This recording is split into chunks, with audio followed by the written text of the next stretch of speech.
What's good, everybody? It's your man, The Voice, bringing you this week's Timeout. This is where we take a step back and assess the game of life, looking to God for strategies to bring us true success. This week's thought, bound by perception. There are two sayings about the same topic that contradict each other. Seeing is believing, and looks can be deceiving. The second is how many pitchers find success in baseball. Curveballs, sliders, and knuckleballs are all thrown to confuse the batter, causing them to think that the ball is going one way when it will end up in a totally different place. In football, both offenses and defenses show certain lineups to cause you to think that they're running one play only to change things. The Philly Special was one of the best executions of a misdirection, and it was done on the biggest stage possible. The enemy shows you a good time, but doesn't show you the pain, addiction, heartbreak, disease, poverty, and bondage that comes along with the pleasure.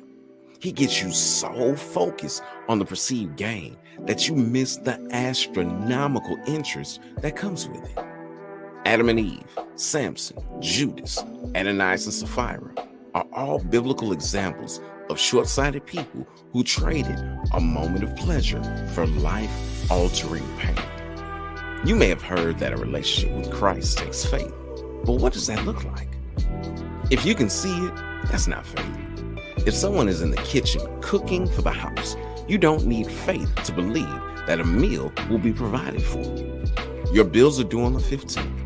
You know you have a check coming on the 5th that will cover your bills and your living expenses. That doesn't require faith. Faith is the widow of Zarephath, giving her last meal, believing that her resources will multiply until the famine is over. Faith is Gaius, saying, "Speak the word, and my servant will be healed," to Jesus.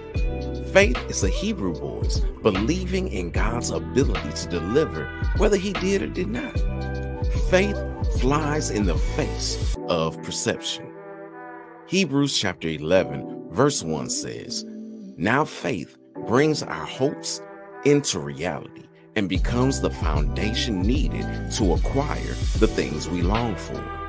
It is the evidence required to prove what is unseen." Faith is trusting in what God says. This is why he said to Thomas, "Blessed are those who believe without seeing." His death on the cross may not have looked like victory, but it was. His death provided victory for mankind, delivering us from the punishment we so rightly deserve. So here's the play. Faith goes beyond what you perceive. It's believing that God's word is true. Trust that what he says will happen regardless of the way that things look. It's your man, The Voice, with this week's Time Out. Happy Resurrection Sunday to all. It's time to get back in the game of life. Until next week, ready, break.